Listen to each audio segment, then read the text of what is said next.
नमस्कार छात्र मित्रों, कक्षा 10 हिंदी के वर्ग में आपका स्वागत है। अगले वीडियो में हमने मीराबाई के बारे में बात की थी और मीराबाई का एक पद हमने पढ़ लिया था। प्रेम दीवानी मीराबाई संसार को छोड़कर साधु संतों के संग में समय बिताने लगती हैं और कृष्ण भक्ति में लीन हो जाती हैं। उनका एक ही आधार मात्र भगवान कृष्ण ही है। इस बात की प्रतीति हमने पहले पद में की। मीरा ने अब जो पाना था वो पा लिया। सांसारिक लोग होते हैं, वे भौतिक संपत्ति की प्राप्ति की ओर लगे रहते हैं। उनकी संपत्ति किस प्रकार बढ़ती रहे, यही सोच उनके मन में सतत बनी रहती है।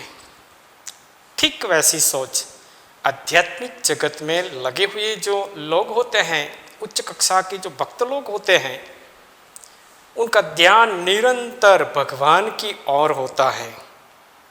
भगवान की प्राप्ति उनका एकमात्र लक्ष्य है और उसकी प्रयास में सतत लगे रहते हैं।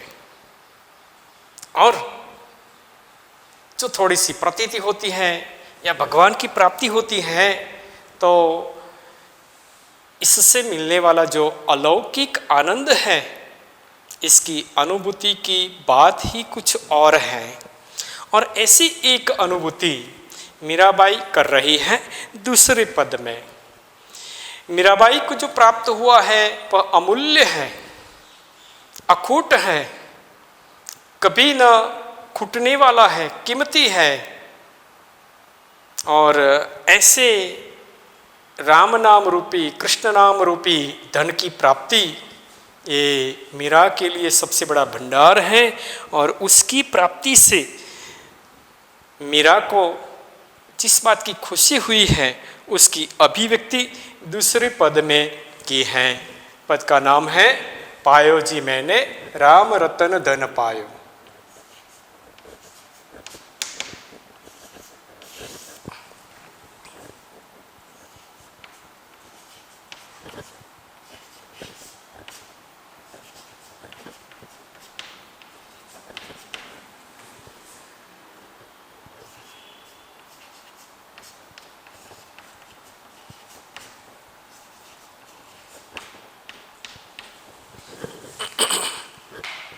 तो हम इस पद के बारे में जानेंगे।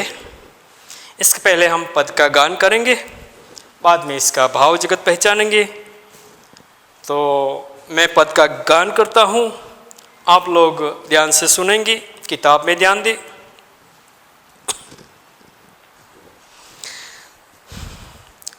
पायो जी मैंने राम रतन धन पायो, पायो जी मैंने राम रतन धन पायो।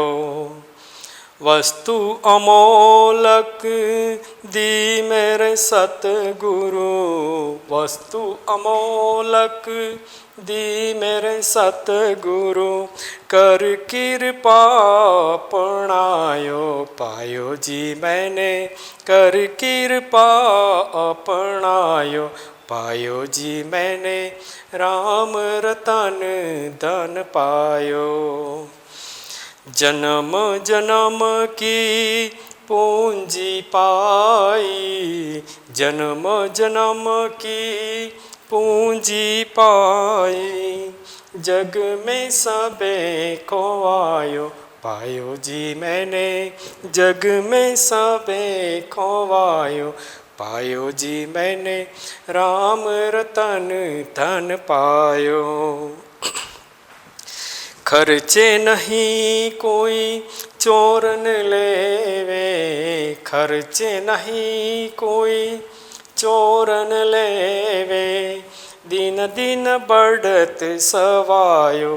पायो जी मैंने दिन दिन बढ़त सवायो, पायो जी मैंने राम रतन धन पायो, पायो जी मैंने राम रतन धन पायो। सत की नाव खेवटिया सतगुरु, सत की नाव खेवटिया सतगुरु, भवसागर तरी आयो, पायो जी मैंने भवसागर तरी आयो, पायो जी मैंने राम रतन धन पायो, पायो जी मैंने राम रतन धन पायो। मीरा के प्रभु गिरधर नागर, मीरा के प्रभु गिरधर नागर, हरखी जस गायो, पायो जी मैंने हरखी जस गायो, पायो जी मैंने राम रतन धन पायो, पायो जी मैंने राम रतन धन पायो, पायो जी मैंने राम रतन धन पायो। अच्छा, तो विद्यार्थी मित्रों, अब हम इस पद का अर्थ समझेंगे। मीराबाई क्या कहना चाहती हैं। राम नाम रत्न की प्राप्ति और उससे प्राप्त असीम आनंद, इसकी अभिव्यक्ति मीराबाई ने इस पद में की है। क्या कहती है? पायो जी मैंने राम रतन धन पायो। पायो जी यानी मैंने प्राप्त कर लिया है। मीरा ने यत्न किया और यत्न से भगवान की प्राप्ति हुई है। और यह जो धन मीरा को प्राप्त हुआ है वह धन कैसा है? अलौकिक धन है, अनोखा धन है। उसकी जो विशेषताएं हैं उन विशेषताओं की बात मीरा ने इस पद में की है। पायो जी मैंने राम रतन धन पायो। मीराबाई कहती हैं कि अब तो मैंने राम रत्न रूपी धन प्राप्त कर लिया है। मीरा की एक चाह थी, मीरा की एक लगनी थी, उसका एक ही ध्येय था, अपने एक ही आधार, एक ही परमात्मा पर उनका जो भरोसा था। तुलसीदास ने भी इस बात की प्रतीति एक दोहे के रूप में करवाई है कि एक भरोसो एक बल एक आस विश्वास, एक राम घनश्याम हित चातक तुलसीदास। तो राम, भगवान राम रूपी बादल के जल के पीने वाले एकमात्र तुलसीदास ही है। तुलसीदास का एकमात्र आधार भगवान श्री राम है। तुलसीदास को एकमात्र भगवान पर ही, भगवान श्री राम पर ही भरोसा है। भगवान राम की ही उनको आशा लगी रही है। ठीक उसी प्रकार मीराबाई के मानस पटल पर एकमात्र भगवान कृष्ण की मूर्ति ही स्थापित हो चुकी है। उनके मन प्रदेश में भगवान कृष्ण का नाम ही सतत गूंजता रहता है। इसके अलावा अन्य कोई बात ऊपर मीराबाई का ध्यान नहीं जाता। सांसारिक सुविधाएं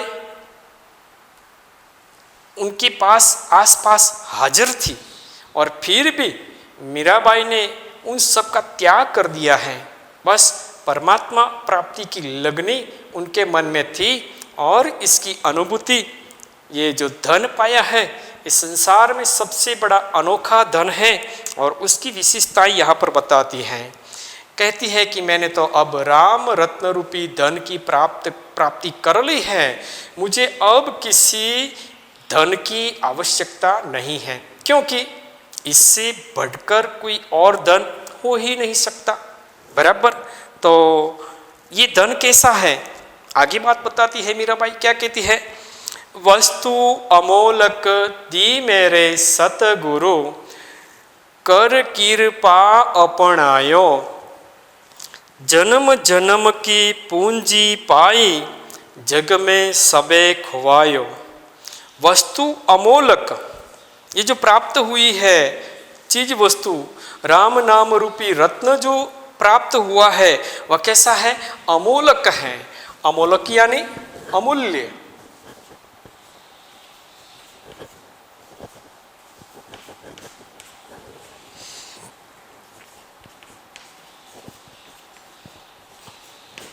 अमूल्य धन की प्राप्ति हुई है। वस्तु अमोलक दी मेरे सतगुरु। श्रेय किसको दिया है? सदगुरु को। आध्यात्मिक जगत में ऊंचाई पर बढ़ने के लिए एक गुरु का होना भी आवश्यक है। इस बात की ओर मीराबाई ने संकेत किया है। गुरु बिना ज्ञान नहीं। गुरु उस तत्व की और हमें ले जाता है। गुरु अपने ज्ञान से हमें उस ऊंचाइयों तक ले जाता है और वहाँ प्राप्त होने वाली जो चीज़ है वह अलौकिक होती है। उस अलौकिक चीज़ की प्राप्ति गुरु के बिना कभी नहीं होती। प्रत्येक भक्तों ने, प्रत्येक भक्त कवियों ने अपनी कविताओं में गुरु का प्राधान्य दिया है। उन्होंने जो कुछ भी प्राप्त किया है उसका श्रेय वे अपने गुरु को देते हैं। ठीक उसी प्रकार मीराबाई इसका श्रेय, आज मीराबाई को कृष्ण रूपी धन की जो प्राप्ति हुई है उसका श्रेय किसे दिया? अपने गुरु को दिया है। वस्तु अमोलक दी मेरे सतगुरु। गुरु सतगुरु, सच्चा गुरु। खोखले गुरु भी होते हैं, दिखावा कुछ और, मन में कुछ और चलता, ऐसे भी गुरु होते हैं। लेकिन मीरा ने एक सच्चे गुरु का आसरा लिया था और उस गुरु के द्वारा मीरा ने यह वस्तु, अमूल्य वस्तु प्राप्त कर ली है। कर कृपा अपनायो। किसकी कृपा हुई? मेरे गुरुदेव की कृपा हुई और मेरे गुरुदेव की असीम कृपा होने से मुझे इस राम नाम रूपी, कृष्ण नाम रूपी धन की प्राप्ति हुई है। यहाँ अपभ्रंश शब्द है कृपा, जो राजस्थानी बोली में बोला जाना वाला शब्द है कृपा यानी कृपा। अपनायो, इसका मतलब होगा अपनाया। गुरु ने मुझे अपनाया, मुझे ज्ञान दिया और गुरु के मार्गदर्शन से मुझे इस उच्च गति की प्राप्ति हुई है। यह धन कैसा? जन्म जन्म की पूंजी पाई। मीराबाई कहती हैं कि मैंने तो जन्म जन्मांतर की पूंजी प्राप्त कर ली। हम सांसारिक लोग इस जगत में जो प्राप्त करते हैं वह सिर्फ इस जगत में ही काम आता है, क्योंकि मृत्यु के समय हम कुछ भी अपने साथ ले जा नहीं सकते। मीराबाई ने जो धन की प्राप्त की है वो तो जन्म जन्मांतर की अनेक जन्मों की पूंजी है, एक साथ प्राप्त कर ली और इसलिए ये अनोखा धन है, अमूल्य धन है। जन्म जन्म की पूंजी पाई। पूंजी यानी समृद्धि, धन, जन्म जन्मांतर का धन मैंने पा लिया है। जग में सबे खोवायो।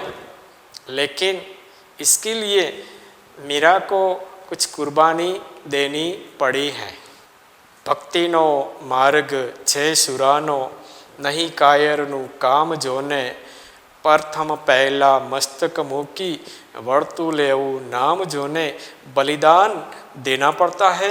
मीराबाई ने भी बलिदान दिया, अपना मान सम्मान खो दिया। हम सांसारिक लोग मान सम्मान की परवाह करते हैं और इसके कारण आध्यात्मिक जगत में दास बनकर रहना हमसे मुमकिन नहीं होता। मीराबाई ने ये करके दिखाया। मीराबाई ने लोक लाज खो दी, मान सम्मान खो दिया, लेकिन मीराबाई को इसकी परवाह नहीं थी। क्योंकि इसके बदले में जो मिला वह तो सर्वोत्तम है, जन्म जन्मांतर की पूंजी है। जन्म जन्म की पूंजी पाई, पाई यानी प्राप्त कर लिया, जग में सभी खुआयो, जो कहे इसके लिए मीराबाई कहते हैं कि मैंने संसार में अपनी लोक लाज मर्यादा सब खो दी, लेकिन मुझे इस भौतिकवाद की परवाह नहीं है। मैं अलौकिक, मेरा संसार अलौकिक है, और अलौकिक संसार में मैंने जो पूंजी पाई है वह जन्म जन्मांतर की पूंजी है। धन कैसा है, इसकी विशेषता क्या है? खर्चे नहीं। हमारे पास जो धन होता है, भौतिक धन होता है, उसका खर्च होता है और धीरे धीरे धीरे धीरे कम होता जाता है। लेकिन यहाँ मीराबाई ने जो धन प्राप्त किया है वो कैसा? खर्चे नहीं, इसका कोई खर्च ही नहीं होता, वैसा का वैसा पड़ा ही रहता है। खर्चे नहीं, कोई चोर न लेवे। सांसारिक धन हम जो प्राप्त करते हैं, भौतिक सुविधाएं, भौतिक धन, उसकी चोरी भी हो जाती है, लेकिन मीराबाई ने जो धन प्राप्त किया है उसकी चोरी कभी नहीं होती। कोई चोर उसकी चोरी नहीं कर सकता, कोई चोर उसे लूट नहीं सकता, ऐसा अनोखा धन है। दिन दिन बढ़त सवायो। हम जो कमाते हैं उस धन को किसी एक कोने में रख दे तो उसमें बढ़ोतरी होगी? नहीं होगी, बढ़ता रहेगा, कभी नहीं। लेकिन मीराबाई ने जो धन प्राप्त किया है वह दिन दिन दिन दिन बढ़ता ही जाता है, बढ़ता ही जाता है, बढ़ता ही जाता है। तो ऐसा सर्वोत्तम धन मीरा ने पाया है। कौन सा धन है? हाँ, कृष्ण रूपी रत्न मीरा ने पाया है, अमूल्य धन पाया है। और यह धन ऐसा है कि इससे कभी खर्च नहीं होता, इसका कभी खर्च नहीं होता। इस धन को कोई चोर चोरी करके नहीं ले जा सकता। और यह एक अनोखा ऐसा धन है कि दिन दिन बढ़ता ही रहता है। तो ये मीराबाई ने जो धन प्राप्त किया है, राम नाम रूपी धन प्राप्त किया है, इसकी विशेषता है। परीक्षा में अगर ऐसा प्रश्न पूछा भी जाए तो आप लिख सकते हैं कि मीराबाई ने प्राप्त किए धन की विशेषताएं क्या है। तो आप लिख सकते हैं बराबर, ये जन्म जन्मांतर की पूंजी है, एक ऐसा अनोखा धन है कि खर्च करने इसका कभी कोई खर्च नहीं होता है। ऐसा विशेष ऐसा एक अनोखा धन है कि इस धन की कभी चोरी नहीं होती और यह धन दिन दिन बढ़ता ही रहता है। आगे देखिए, सत की नाव खेवटिया सतगुरु भवसागर तरी आयो। सत की नाव, सत्य का नाव, सत्य की नाव। मीरा ने सत्य की नाव का सहारा लिया है। ये भवसागर है, भव संसार को एक सागर कहा है। यहाँ देखो, भवसागर यानी संसार रूपी सागर।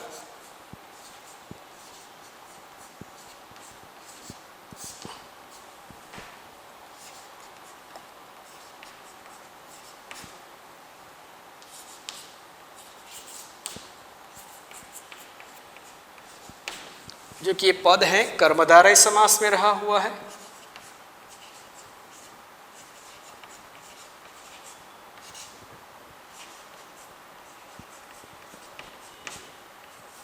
संसार को सागर का रूपक दिया है और इसलिए कर्मधारय समास के रूप में है। कैसा है? सत्य की नाव, किस नाव का सहारा लिया? सत्य की नाव पर सवार हुई है। खेवटिया सतगुरु, और इसका खेवटिया यानी नाव को खेने वाला, नाव को चलाने वाला।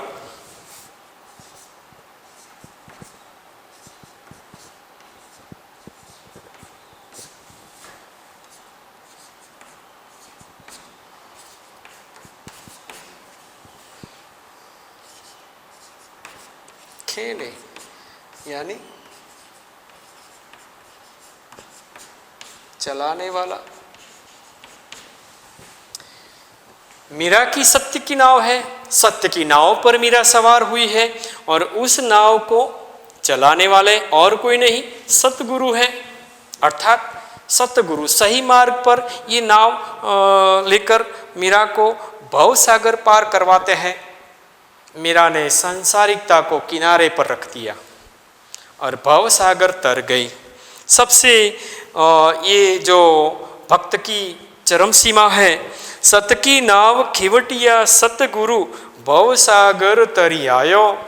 मीराबाई ने सत्य की नाव का सहारा लिया है और इस सत्य की नाव को चलाने वाले खुद उनके सतगुरु हैं। और इस प्रकार मीरा ने भव सागर तर लिया, अर्थात भव सागर पार कर लिया। सांसारिकता से मीरा ऊंचे उठ गई है, ऊपर उठ गई है और मीरा ने एक अलौकिक दिव्य जगत में प्रवेश कर लिया है। ये सबसे बड़ी सिद्धि है, अनोखी सिद्धि मीरा ने प्राप्त कर ली और यही है मीरा का राम रत्न रूपी धन। अब भक्त की आनंद की जो अनुभूति है इसकी कोई सीमा नहीं। मीरा गाती है, मीरा के प्रभु गिरिधर नागर। मीरा कहती हैं कि अब तो मेरे एक ही आराध्य भगवान कृष्ण गिरिधर नागर, यानी भगवान कृष्ण का नाम है गिरिधर, तो भगवान कृष्ण ही मेरे आराध्य हैं। और अब तो मैं हरखी जस गायो, मेरे आराध्य कृष्ण के गुणगान मैं खुश होकर गाऊंगी, मुझे अब किसी बात की चिंता नहीं है। तो इस प्रकार श्री कृष्ण नाम रूपी रत्न की प्राप्ति मीरा के लिए सबसे बड़ी सिद्धि है और इससे मीरा को एक असीम आनंद की प्राप्ति होती है और इसकी अभिव्यक्ति इस पद में हुई है। शायद आपको इस पद का भावार्थ समझ में आया होगा। फिर से एक बार आप लोग पढ़ेंगे। अस्तु।